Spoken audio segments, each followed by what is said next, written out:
Capítulo 5. Doar-se a Deus. Uma vida fácil, que a si mesmo não se negue, nunca será poderosa. Produzir frutos exige suportar cruzes. Hudson Taylor.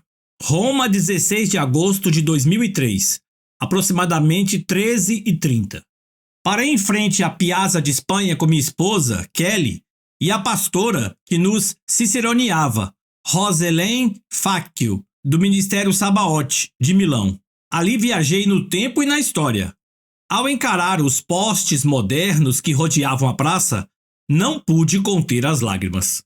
Por volta do ano 67 d.C., o imperador romano Nero, com requintes de crueldade, torturou e matou inúmeros cristãos.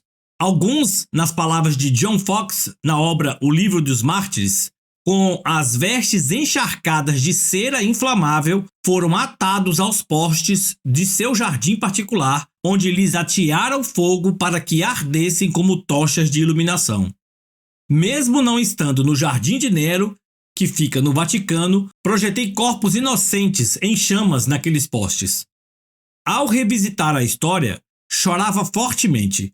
Imaginei não apenas a dor que os mártires sentiram pelo tipo cruel de assassinato, mas também a tristeza da separação provada pelas famílias. Além disso, meditei no quanto o sangue dos santos, que se doaram à causa do Evangelho, deve ter edificado poderosa e drasticamente a Igreja de Cristo daquele tempo. Nos Análises de Tácito, historiador romano, em um comentário sobre a perseguição aos cristãos nos dias de Nero, lemos: "E em suas mortes, eles foram feitos objetos de esporte, pois foram amarrados nos esconderijos de bestas selvagens e feitos em pedaços por cães, ou cravados em cruzes ou incendiados, e ao fim do dia eram queimados para servirem de luz noturna." Análise 15.44. Atualmente não se entende a dimensão de compromisso, muito menos a nobreza manifestada por aqueles seguidores de Jesus Cristo. Hebreus fala sobre alguns de cuja vida o mundo não era digno. Hebreus 11:38. E foi isso que senti naquele dia. Tive certeza de que o mundo jamais entenderá plenamente a atitude honrosa daqueles santos, nem saberá corresponder com dignidade. Sempre pensei que não seria difícil morrer por Jesus, uma vez que o crente não tem medo da morte. Muitas vezes brinco ao citar um pregador que ouvi: o crente não morre, é promovido e transferido. Ele deixa de trabalhar na filial, vai lá para a matriz e fica mais perto do patrão. Contudo, das escadarias da Praça de Espanha, percebi o momento da morte por outro ângulo: a dor da separação familiar. Pensei em meus filhos, Israel e Lissa, que estavam com 5 e 2 anos de idade, respectivamente. Eles não nos acompanhavam na viagem. Estavam no Brasil, na casa dos meus sogros. Algumas questões me incomodaram. Como seria se eu morresse naquele momento? Como seria partir sem poder despedir-me de meus filhos? Qual seria a minha própria atitude diante da morte? Tendo em vista o fato de que não poderia mais oferecer meu colo de pai aos meus filhos, nem os encaminhar na vida, nem suprir suas necessidades, nem providenciar alguém que os educasse. Não por mera conclusão racional e lógica, mas por revelação interior, admiti que é necessário muita fé e consagração para entregar-se ao martírio. Não se trata só de atravessar o portal para a vida eterna. Talvez essa seja a parte mais fácil. A grande questão é aceitar deixar tudo para trás. É surpreendente constatar a profundidade da renúncia daqueles cristãos, mas o modo com que fizeram isto constrange meu coração. A tradição aponta que muitos morriam cantando. Isso mesmo, louvando até o fim. Quando um abandonava o cântico e passava a gritar, por não aguentar mais a dor e o calor das chamas, outro continuava a música exatamente do mesmo trecho em que o anterior havia parado. Como projetar uma cena dessas e não sentir o coração rachar? Naquele dia, com uma profunda dor no coração, pedi ao Espírito Santo que me ensinasse mais sobre consagração. Em seguida, renovei cada voto que já havia feito ao Senhor. Na mesma viagem pela Itália, também tive o privilégio de conhecer o Coliseu. Muitos dos primeiros crentes entregaram honrosamente a sua vida ali. Da mesma forma, vários louvavam ao Senhor enquanto aguardavam ser devorados pelos leões. Isso é que é consagração. Isso é que é amor. No ensino bíblico, há uma relação entre amor e entrega de vida. Observe a afirmação de Paulo aos cristãos de Roma. Porque Cristo, quando nós ainda éramos fracos, morreu a seu tempo pelos ímpios. Dificilmente alguém morreria por um justo. Embora por uma pessoa boa, alguém talvez tenha coragem de morrer. Mas Deus prova o seu próprio amor para conosco pelo fato de Cristo ter morrido por nós enquanto ainda éramos pecadores. Romanos capítulo 5, versículos 6 a 8. O amor de Deus ficou provado quando Cristo morreu por nós. A Bíblia, entretanto, estende essa conexão entre amor e morte ao que nós devemos fazer com Ele e por nossos irmãos. Dar a própria vida é a mais elevada expressão de amor, seja ao Senhor, seja ao próximo. Veja, nisto conhecemos o amor, que Cristo deu a sua vida por nós. Portanto, também nós devemos dar a nossa vida pelos irmãos.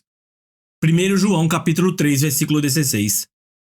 Ninguém tem amor maior do que este, de alguém dar a própria vida pelos seus amigos. João 15, 13. Quando falamos de amar a Deus, precisamos entender o que está implícito: entrega de vida. Enquanto não há disposição em doar a vida por causa do Senhor, ainda não se alcançou o amor que a Bíblia ensina, o amor que o próprio Cristo ensinou na cruz. Em Imitação de Cristo, obra literária considerada um dos mais belos frutos da piedade mística medieval, Tomás de Kempis afirma: bem-aventurado é aquele que entende o que significa amar a Jesus e desprezar a si mesmo, por amor de Cristo. Você deve deixar para trás tudo que ama por amor ao seu amado, porque Jesus deve ser amado acima de todas as coisas. A natureza do seu amado é tal que ele não admite rivalidade. Ele quer só para si seu coração, para nele reinar como o rei em seu trono. Somos chamados a demonstrar amor ao Senhor mediante nossa decisão pela morte, pela rendição completa. O amor de Cristo fez com que ele morresse por nós, e Deus espera que correspondamos ao seu investimento com disposição semelhante. Porque o amor de Cristo nos domina, porque reconhecemos isto. Um morreu por todos, logo todos morreram. E ele morreu por todos, para que os que vivem não vivam mais para si mesmos, mas para aquele que por eles morreu e ressuscitou. 2 Coríntios capítulo 5, versículos 14 e 15. O entendimento do amor sacrificial de Cristo deve produzir em nós tanto constrangimento quanto resposta. Embora muitos cristãos não demonstrem compromisso à altura, Deus deseja reverter o quadro. Creio que o Espírito de Deus há de levantar um povo no meio de seu povo. Esse grupo será tomado por paixão e servirá a Jesus até as últimas consequências. Morrer por amor. Então, convocando a multidão e juntamente os seus discípulos, Jesus lhes disse: se alguém quer vir após mim, negue a si mesmo, tome a sua cruz e siga-me. Pois quem quiser salvar a sua vida, a perderá. E quem perder a vida por minha causa e por causa do Evangelho, esse a salvará. Marcos capítulo 8, versículos 34 e 35. Em lugar da frase quem perder a vida por minha causa, a tradução brasileira optou por quem perder a vida por amor de mim. Porém, a palavra amor não consta nos originais. Marcos fez uso do termo grego reneka, que de acordo com Strong significa a fim de que, por causa de, por esta causa, consequentemente. Independentemente de estar ou não naquela afirmação do evangelista, o amor é vinculado ao ato de perder a vida pelo evangelho. É isto que os princípios bíblicos revelados ao longo das Escrituras levam a concluir. Morrer por ele não pode ser uma atitude desprovida de amor. Jesus enfatizou ser necessário tomar a cruz para ser discípulo. Mas o que exatamente significa tomar a cruz? Nos dias de Cristo, o Império Romano crucificava os criminosos. Quando chegava a hora da morte, o condenado precisava carregar a própria cruz até o local onde seria morto. Era uma forma de tornar público que o prisioneiro caminhava em direção à sua condenação. Isso também aconteceu com Jesus, que foi obrigado a carregar sua cruz. Inclusive, em determinado momento, pela provável dificuldade de fazê-lo sozinho, em razão dos sofrimentos que lhes foram infligidos, o Messias precisou de ajuda. E obrigaram Simão Cirineu, que passava vindo do campo, pai de Alexandre e de Rufo, a carregar a cruz de Jesus. Marcos capítulo 15, versículo 21. A expressão obrigaram revela que os soldados romanos impuseram a Simão que ajudasse, ou seja, o caminho até o local da execução também importava, e não apenas a crucificação em si. Aquela caminhada precisava continuar, porque havia um motivo para tal: impactar as testemunhas. Todos deviam saber que a pessoa se dirigia à morte. Kent Brower, no novo comentário bíblico Beacon, explica: a cruz era um instrumento de execução estatal, normalmente reservado para escravos e revolucionários. Servia para aterrorizar as pessoas que poderiam ser tentadas a desafiar a hegemonia romana. A frase "tome a sua cruz" poderia significar carregar a viga transversal sobre a qual o condenado seria crucificado no local de execução. Respondendo à pergunta que levantei, tomar a cruz é escolher morrer para nós mesmos.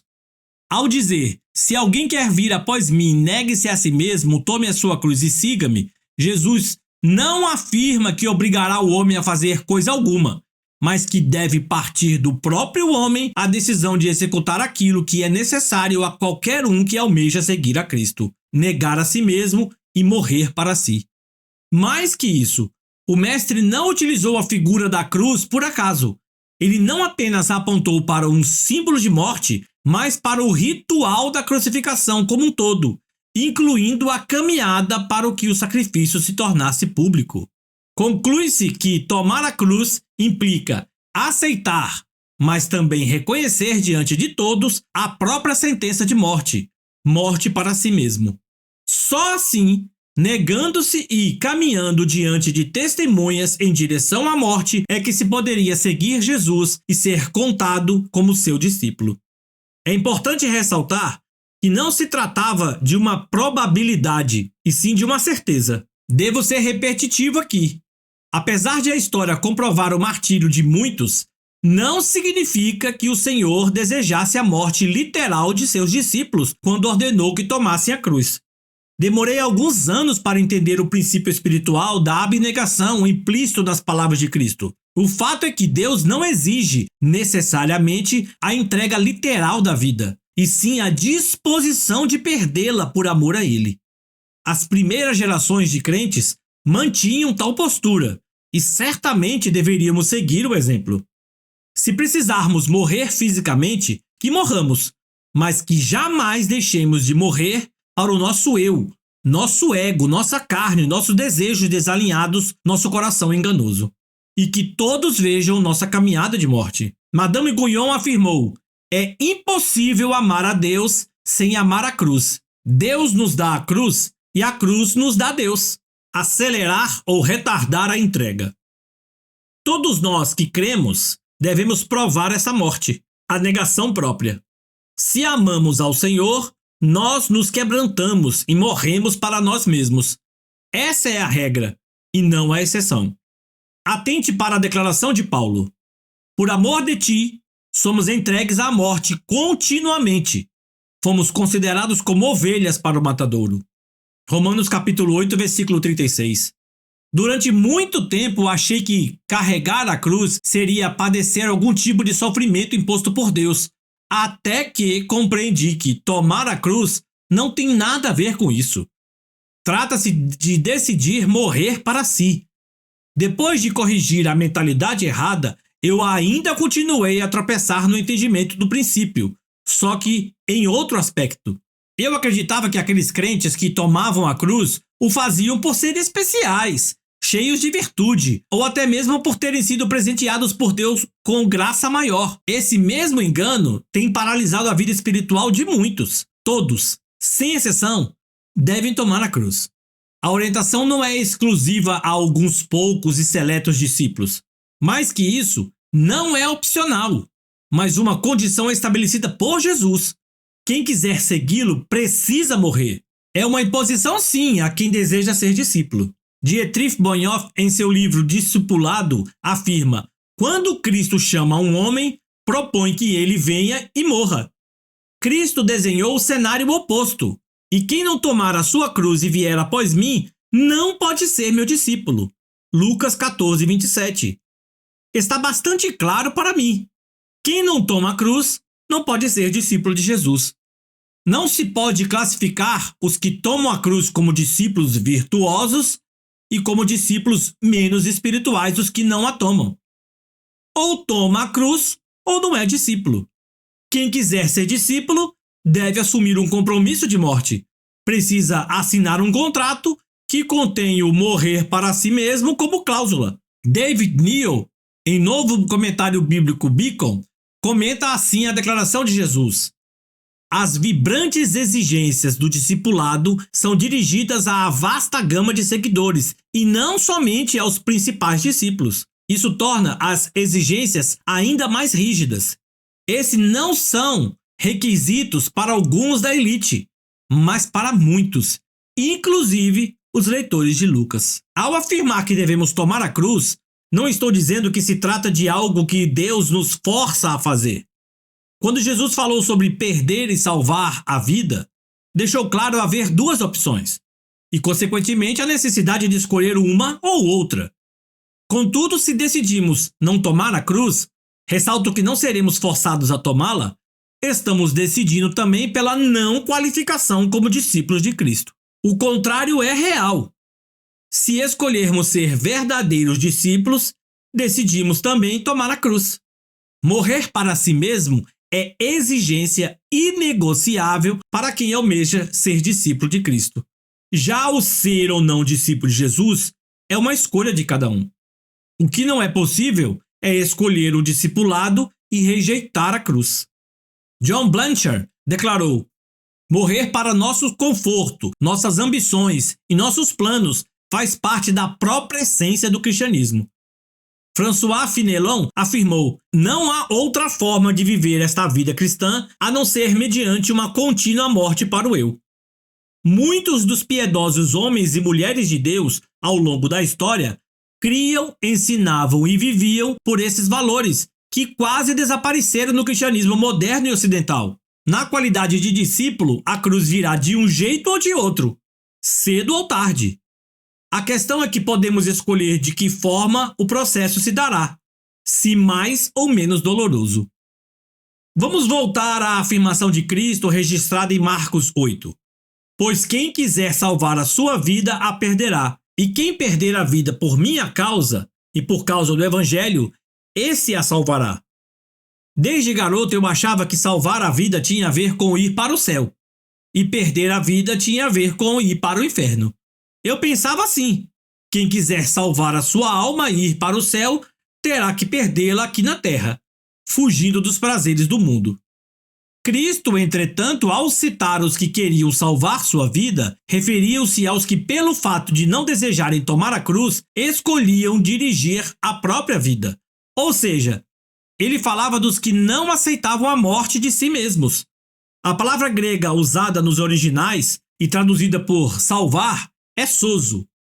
Segundo o Lexo de Strong, o termo possui um significado abrangente: salvar, manter são e salvo, resgatar do perigo ou destruição, poupar alguém de sofrer, de perecer, fazer bem, curar, restaurar a saúde, preservar alguém que está em perigo de destruição, salvar ou resgatar. No contexto da afirmação de Jesus, evidencia-se o sentido da autopreservação. Quando Cristo disse que quem tenta salvar sua vida vem a perdê-la, não quis retratar a salvação espiritual. Seria contraditório afirmar que quem quer se salvar perderá a alma e quem quer perder a alma será salvo. O foco era a aceitação ou não da condição de tomar a cruz, no sentido de morrer para si mesmo. Vou parafrasear o versículo para explicá-lo, mas adianto que você apenas compreenderá plenamente quando atingir o final deste capítulo.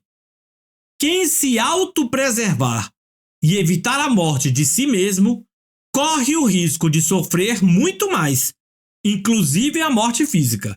Já quem se entregar logo à morte, na disposição de perder a vida pelo Senhor, será poupado de sofrimentos maiores e pode ser livre do martírio.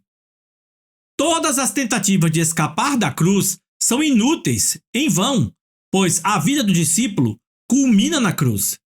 Se a decisão é ser discípulo, também é por morrer. Quanto maior a resistência à morte, quanto maior a busca por preservar-se da negação de si mesmo, maior será o atraso no crescimento espiritual. Jesus continuou sua declaração dizendo que quem perder sua vida virá a salvá-la. O que ele quis dizer? Mais uma vez significa que o discípulo vai para a cruz de qualquer jeito. Quem se entrega logo, contudo, é poupado de dores e paga um preço menor.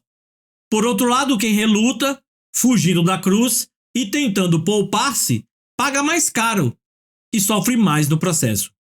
Creio que essa diferença pode ser vista em outro versículo. Todo o que cair sobre esta pedra ficará em pedaços, e aquele sobre quem ela cair ficará reduzido a pó. Lucas capítulo 20, versículo 18. Ouvi essa aplicação há muitos anos em uma pregação do pastor Jack Shisley, que já partiu para estar com o Senhor. A pedra no contexto do versículo é Jesus. Quem cair ou decidir lançar-se sobre ele será feito em pedaços. Esse é o nível de quebrantamento que experimentam aqueles que são voluntários na entrega de vida. Já os que não se lançarem descobrirão que a pedra virá contra eles, reduzindo-os a pó. Aqui encontra-se outro nível de quebrantamento, que reduz os atingidos a pedaços ainda menores. A escolha de entregar-se logo ou não afeta o impacto e a intensidade do quebrantamento. Todos temos que tomar a cruz, isto é, morrer para nós mesmos. Todos precisamos de quebrantamento. No entanto, podemos acelerar ou retardar o processo, torná-lo mais ou menos doloroso. Ou tomamos logo a cruz, dispostos a morrer, ou deixamos para depois e pagamos mais caro. Observemos o texto inteiro para enxergar mais detalhes. Então, convocando a multidão e juntamente os seus discípulos, Jesus lhes disse: Se alguém quer vir após mim, negue a si mesmo, tome a sua cruz e siga-me. Pois quem quiser salvar a sua vida, a perderá. E quem perder a vida por minha causa e por causa do Evangelho, esse a salvará. De que adianta uma pessoa ganhar o mundo inteiro e perder a sua alma? Que daria uma pessoa em troca de sua alma? Pois quem nessa geração adúltera e pecadora se envergonhar de mim e das minhas palavras, também o Filho do Homem se envergonhará dele, quando vier na glória do seu Pai com os santos anjos. Dizia-lhe ainda: Em verdade lhes digo que dos que aqui se encontram, existem alguns que não passarão pela morte, até que vejam ter chegado com poder o reino de Deus. Marcos capítulo 8, versículos 34 a 38 e capítulo 9, versículo 1. Dentre tantas coisas que o mestre falou a seus discípulos, ele expôs uma verdade que precisa ser relacionada com a responsabilidade de acelerar ou retardar o processo da necessária consagração da vida do discípulo. Em Marcos 9:1, que é uma extensão inseparável do texto que vem antes, ele falou que alguns não morreriam antes de ver sua vinda e a chegada do reino de Deus com poder. Alguns pontos a serem observados. Aqui Jesus falou a seus apóstolos sobre morte física, literal, e não apenas simbólica.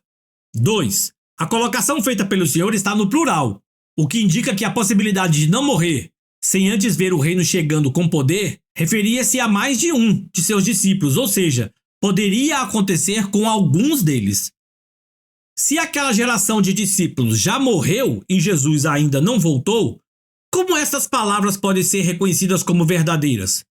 Responderei adiante neste mesmo capítulo, mas ressalto que tal afirmação é a chave que nos ajuda a entender o que aconteceu com os apóstolos e também compreender a maneira com que eles morreram. A tradição oral e os escritos posteriores aos primeiros dias da fé cristã sugerem que todos os apóstolos foram martirizados, menos João. Embora haja divergências entre os vários registros documentados depois de muitos anos de transmissão exclusivamente oral, acho interessante mencionar como se cria já nos primeiros séculos da era cristã ter sido o martírio dos apóstolos de Cristo. John Foxe, em O Livro dos Mártires, registrou os seguintes tipos de mortes. Como morreram os apóstolos? André morreu em Edessa, na Ásia, numa cruz em forma de X. Daí a origem do nome Cruz de Santo André. Bartolomeu, Natanael, pregou o evangelho em vários países e, ao traduzir o evangelho de Mateus para um dos idiomas da Índia, propagou-se neste país. Por último, foi cruelmente açoitado e crucificado pelos conturbados idólatras. Outras fontes dizem que teria sido chicoteado até a morte. Filipe trabalhou diligentemente na Ásia Superior e sofreu o martírio em Heliópolis, na Frígia. Foi açoitado, lançado no cárcere e depois crucificado em 54 d.C. João, conta-se que foi jogado num caldeirão de óleo fervente, de onde escapou milagrosamente sem dano algum. Domiciano exilou-o na ilha de Patmos, onde escreveu o livro de Apocalipse. Judas Tadeu foi crucificado em Edessa em 72 d.C. Mateus foi assassinado por uma alabarda na Etiópia em 60 d.C. Matias morreu em Jerusalém, onde foi apedrejado e depois decapitado. Pedro foi crucificado de cabeça para baixo. Simão, o Zelote, pregou o evangelho na Mauritânia, África e até na Grã-Bretanha, onde foi crucificado em 74 d.C. Tiago, o menor, aos 99 anos foi espancado e apedrejado pelos judeus que finalmente abriram-lhe o crânio com um garrote. Alguns dizem que foi crucificado junto com Simão, o Zelote. Tiago, o maior. A Bíblia diz que Herodes o passou a fio da espada. Atos 12, 1 e 2. Clemente de Roma refere-se ao uso da espada como se tratando de uma decapitação. Tomé pregou o evangelho na Pártia e na Índia, onde, ao provocar a ira dos sacerdotes pagãos, morreu atravessado com uma lança. Ao estudarmos sobre o amor ao Senhor, não podemos deixar de dar destaque ao apóstolo João, que foi chamado de o discípulo a quem Jesus amava. Confesso que durante a adolescência eu sentia uma ponta de ciúme dele. Vários questionamentos sem respostas levaram-me a tal estado. Por que ele era o queridinho do mestre? Por que ele foi o único apóstolo não martirizado? Por que foi entregue a ele o cuidado da família de Jesus? Por que ele foi o único a receber as gloriosas visões do fim dos tempos? Tudo pode ser entendido com base na palavra dada por Jesus em Marcos 9:1, que menciona alguns que não passariam pela morte sem ver o reino de Deus chegar com poder. Isso se cumpriu na vida de João. Em que João era diferente? Observe que quando Jesus foi preso no jardim de Getsêmani, todos os discípulos o deixaram e fugiram. Mateus 26, 56. Cumpriu-se a escritura: ferirei o pastor e as ovelhas do rebanho ficarão dispersas. Mateus 26, 31. Contudo, o evangelho de João nos mostra que, embora mantendo certa distância, dois continuaram a seguir Jesus: João e Pedro. A diferença entre um e o outro foi que João não negou o fato de ser discípulo de Jesus, ao passo que Pedro sim. Simão Pedro e outro discípulo seguiam Jesus. Esse discípulo era conhecido do sumo sacerdote e por isso conseguiu entrar no pátio da casa deste, com Jesus. Pedro, porém, ficou de fora, junto à porta. O outro discípulo, que era conhecido do sumo sacerdote, saiu, falou com a empregada da porta e levou Pedro para dentro. Então a empregada, encarregada da porta, perguntou a Pedro: "Você também não é um dos discípulos deste homem?" Ele respondeu: "Não, não sou." João capítulo 18, versículos 15 a 17. Como João era conhecido do sumo sacerdote, ele já entrou no pátio identificado como discípulo de Cristo. E foi justamente por saberem a respeito de João que perguntaram a Pedro: você também não é um discípulo deste homem? O uso de também evidencia que alguém já fora identificado como seguidor de Jesus, a saber, João. Pedro, porém, negou ser discípulo de Jesus. Por quê? Provavelmente por medo de ser preso e executado com seu mestre. A Bíblia revela que na hora da crucificação, a maioria dos discípulos permaneceu à distância. Mateus 27, versículos 55 e 56, movidos pelo mesmo medo de serem julgados e até mesmo morrerem juntamente com Jesus. O único dos 12 apóstolos claramente mencionado perto da cruz é João. E junto à cruz estava a mãe de Jesus, a irmã dela, Maria, mulher de Clopas, e Maria Madalena. Vendo Jesus a sua mãe, e junto dela o discípulo amado, disse: mulher, eis aí o seu filho. Depois disse ao discípulo: eis aí a sua mãe. Dessa hora em diante, o discípulo a tomou para casa. João capítulo 19, versículos 25 a 27. João foi o único que nunca deixou de estar ao lado do mestre, tanto do sinédrio, por ocasião da prisão e do julgamento do Senhor, como também na hora da crucificação. Em outras palavras, ele foi o único que não tentou salvar sua vida e não temeu a possibilidade de ser preso e executado com Jesus. Ele sempre se expôs como discípulo de Cristo, como se declarando: eu sou seguidor de Jesus e estou aqui.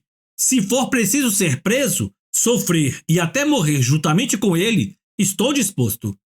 Já ouvi pessoas alegando que a ausência de medo de João se dava ao fato de que, sendo ele menor de idade, não poderia ser executado.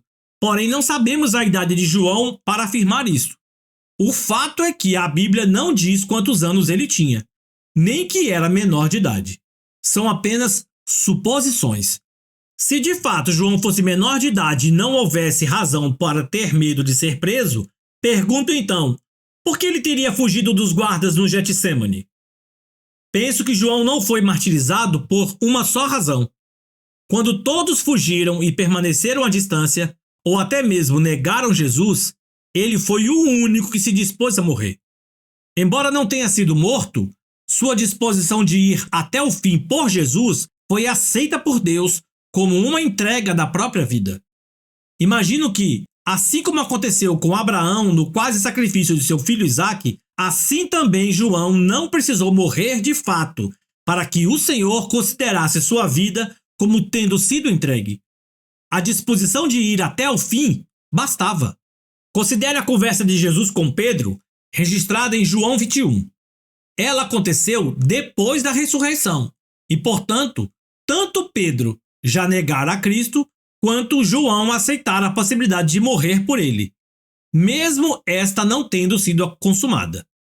O Senhor ressaltou o tipo de morte com que Pedro glorificaria a Deus. E o apóstolo sabia que estava ganhando uma segunda chance de morrer pelo Senhor, tendo em vista que desperdiçara a primeira. No mesmo diálogo, Pedro pergunta a Jesus sobre a morte de João. Então Pedro, voltando-se, viu que o discípulo a quem Jesus amava vinha seguindo. Era o mesmo que na ceia havia se reclinado sobre o peito de Jesus para perguntar: Senhor, quem é o traidor? Ao vê-lo, Pedro perguntou a Jesus: Senhor, e quanto a este? Jesus respondeu: Se eu quero que ele permaneça até que eu venha, o que você tem com isso? Quanto a você, siga-me. Então se espalhou entre os irmãos a notícia de que aquele discípulo não morreria.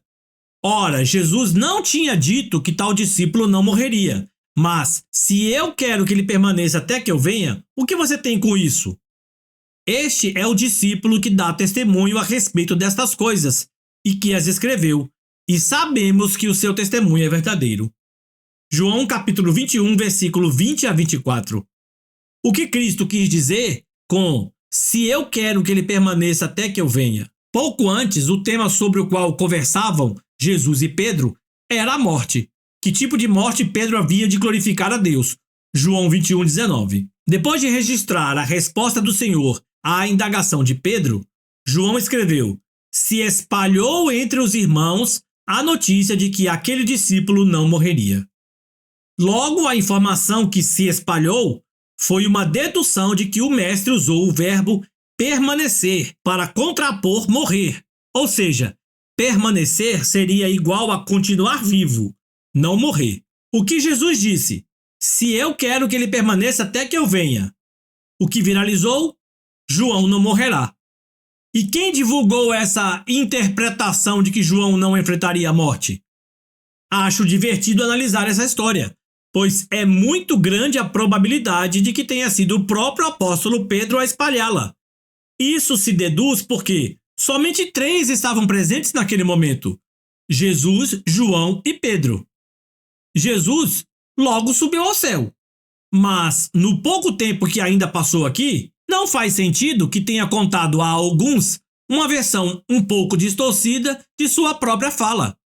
Se João, em seus escritos, resolveu apontar na notícia um conteúdo diferente do que constava na fala original de Jesus, fica claro que reconhecia haver mal entendido. Dificilmente teria sido ele o divulgador, até porque o assunto lhe era sensível. Assim sendo, quem sobra? Pedro, o provável responsável por propagar aquela perspectiva. Vamos recapitular o relato de João. Quando o apóstolo cita a fala do mestre, não há registro de Jesus dizendo em momento algum que João não morreria, apenas que permaneceria até que Jesus viesse. A tese de que João não passaria pela morte constava apenas no boato. Como então justificar o erro de compreensão de Pedro e os demais? Para responder, cabe analisar qual era a doutrina apostólica acerca da vinda do Senhor e também da morte e ressurreição dos santos. Veja o que Paulo escreveu aos Tessalonicenses. E pela palavra do Senhor, ainda lhes declaramos o seguinte: nós, os vivos, os que ficarmos até a vinda do Senhor, de modo nenhum precederemos os que dormem. Porque o Senhor mesmo, dada a sua palavra de ordem, ouvida a voz do arcanjo e ressoada a trombeta de Deus, descerá dos céus, e os mortos em Cristo ressuscitarão primeiro. Depois nós, os vivos, os que ficarmos, seremos arrebatados juntamente com eles, entre nuvens, para o encontro com o Senhor nos ares. E assim estaremos para sempre com o Senhor. 1 Tessalonicenses capítulo 4, versículos 15 a 17. Todo cristão será ressuscitado por ocasião do retorno de Cristo. Quem estiver vivo naquele dia não morrerá, mas será transformado sem passar pela morte. 1 Coríntios 15, 51 a 54. Partindo dessa lógica, se João não morresse até a vinda de Jesus, então não morreria mais. Assim faz sentido o boato que correu naqueles tempos. Certa ocasião, quando ainda adolescente, acompanhei meu pai, que era pastor, em uma visita. O dono da casa gastou bastante tempo tentando convencer meu pai que o apóstolo João nunca morrera, mas estaria perambulando por algum lugar na terra até os dias de hoje. Ele se baseava no capítulo 21 do Evangelho de João. Enquanto retornávamos para casa, conversei com meu pai sobre a argumentação daquele homem. Papai respondeu: isso só pode estar certo se você ignorar que João, exilado na ilha de Patmos, viu a volta de Cristo. A promessa não era de que ele não morreria, e sim de que isso não aconteceria até o apóstolo testemunhar o retorno de Jesus. Mas ele testemunhou. João viu antecipadamente e com muitos detalhes a volta de Jesus. Assunto resolvido. Entendi que João havia morrido, embora ainda consiga lembrar das imagens de minha fértil imaginação de adolescente, projetando o apóstolo velhinho e encurvado, escondido em algum canto do planeta. Compreendi também que a promessa sobre permanecer até que Cristo voltasse não pode ser ignorada por quem pretende uma apreciação acurada da afirmação do Senhor Jesus. Depois que os demais apóstolos já haviam sido martirizados, João, já velho e farto de dias, provou o cumprimento das duas promessas, que permaneceria até que Jesus viesse, João 21, 22, e também que não provaria a morte sem ver o reino de Deus chegar com poder, Marcos 9, 1. Onde? Como? No exílio na ilha de Patmos. mediante gloriosa visão do Apocalipse. Ele assistiu de antemão e camarote a tudo o que ocorrerá na segunda vinda de Jesus. Sim, antes de provar a morte, João viu chegar o reino de Deus com poder. Olhar por essa perspectiva ajudou-me a solucionar objetivamente o questionamento: por que João foi favorecido em relação aos demais apóstolos? Em primeiro lugar, Jesus nunca fez distinção entre os discípulos. Por exemplo, a Bíblia não diz que Cristo deitou sua cabeça no peito de João, e sim o contrário. Isto é, partiu do apóstolo o impulso de reclinar-se e manter-se próximo ao coração de Jesus. Não se encontra nas Escrituras partidarismo por parte do Senhor, nem nessa história, nem em nenhuma outra. Entretanto, Jesus aceita quando um discípulo distingue a si mesmo dos demais. Isso acontece quando provém do próprio discípulo um tratamento diferente para com seu Senhor. Mais amoroso, mais respeitoso, mais obediente. Foi assim que João agiu, de maneira excepcional, mesmo quando mais ninguém o fez. Em segundo lugar, João recebeu as visões do Apocalipse e foi poupado do martírio, não por ter sido mais amado que os outros, mas porque praticou princípios espirituais e colheu frutos. Outros também poderiam ter vivido o que ele viveu, desde que tivessem agido como ele agiu. Lembre-se de que a promessa de Jesus era que alguns, no plural, e não somente João, poderiam, antes de morrer, ver seu reino chegando com poder. Marcos 9:1. A palavra não era exclusiva a João, mas João foi o único dos apóstolos a portar-se de tal maneira que possibilitasse o cumprimento daquela promessa. Creio que o modo pelo qual nós amamos a Jesus e correspondemos ao seu amor afeta nosso destino. Pedro e os demais apóstolos que tentaram salvar a própria vida acabaram por sofrer posteriormente, perderam literalmente a vida. João, por sua vez, entregou-se desde o início à possibilidade de perder a vida, à disposição de morrer por Jesus, o que resultou em salvação literal de sua vida. Não passou pelo martírio. Ao pedir que tomasse nossa cruz em um compromisso público de morte, Jesus não quer privar-nos de viver. Isso tanto é verdade que as Escrituras são taxativas. Aquele que logo se dispõe a entregá-la, acaba por salvá-la. Nosso Senhor intenta levar-nos a um lugar de tamanha abnegação e desprendimento de outros amores que o resultado é nada, absolutamente nada, conseguir prender-nos ou segurar-nos. De acordo com as palavras de Jesus, o oposto de perder a vida é amá-la. E os que não amam a própria vida estão livres das armadilhas do diabo. Eles o venceram por causa do sangue do Cordeiro e por causa da palavra do testemunho que deram, e mesmo diante da morte, não amaram a própria vida. Apocalipse capítulo 12, versículo 11. Quando alguém não ama a própria vida e dispõe-se a perdê-la, leva vantagem sobre Satanás e seus ardis. Não tem nada que o prenda, nada que o faça escravo. Richard Baxter declarou: a morte perde metade de suas armas quando negamos, em primeiro lugar, os prazeres e interesses da carne. Cito mais uma vez Kempis, em Imitação de Cristo. Filho meu, desprenda-se de tudo e não guarde nada para si mesmo. Saiba que o amor a si mesmo o fere mais do que qualquer outra coisa no mundo. Conforme o amor e a afeição que você confere às coisas, tanto mais ou menos elas se prendem a você. Se o seu amor for puro, simples e bem ordenado, você ficará livre da escravidão das coisas. Contudo, se não nos entregarmos logo em amor, acabaremos tornando o preço mais caro do que precisava ser. Penso que esse princípio também esteja retratado na fala de Jesus a Paulo, quando apareceu a ele na estrada de Damasco. Observe o que Cristo disse ao fariseu que, até então, o perseguia. Saulo, Saulo, por que me persegues? É duro para você ficar dando coices contra os aguilhões. Atos 26:14. Para entender melhor a afirmação do nosso Senhor, compartilhe um breve comentário acerca disso que fiz no meu livro, O Agir Invisível de Deus. Em primeiro lugar, o que é um aguilhão? é uma ferramenta que praticamente não conhecemos nos dias de hoje, pois a tecnologia substituiu o seu uso. Hoje em dia, a grande maioria dos campos de plantio é arada por tratores, mas naqueles dias de Paulo, o arado era puxado por bois ou cavalos.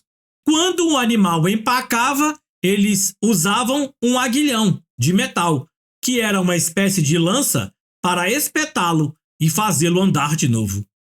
O aguilhão, portanto, era uma longa haste de metal com a ponta afiada, cujo propósito era produzir incômodo e dor no animal, para fazer com que ele obedecesse ao seu dono. Ele era usado somente nos animais teimosos e obstinados. Veja o paralelo. Jesus disse que Paulo estava dando coices contra os aguilhões, o que nos revela que Deus tem os seus aguilhões. E com que propósito Deus tem os seus próprios aguilhões? Para usá-los em nossas vidas quando empacamos com relação à sua vontade. O problema do animal que dava coice nos aguilhões é que ele se machucava. A lição a ser aprendida? Lutar contra os aguilhões não nos aliviará. Pelo contrário, causará mais dor que a aguilhoada em si. Portanto, pare de lutar e entregue a sua vida no altar de Deus. Não adianta tentar evitar o inevitável. Tome sua cruz. Isso acontecerá cedo ou tarde, ou melhor, com menos ou com mais sofrimento. Lembre-se, a decisão é sua e o preço a ser pago virá como uma consequência de sua própria escolha.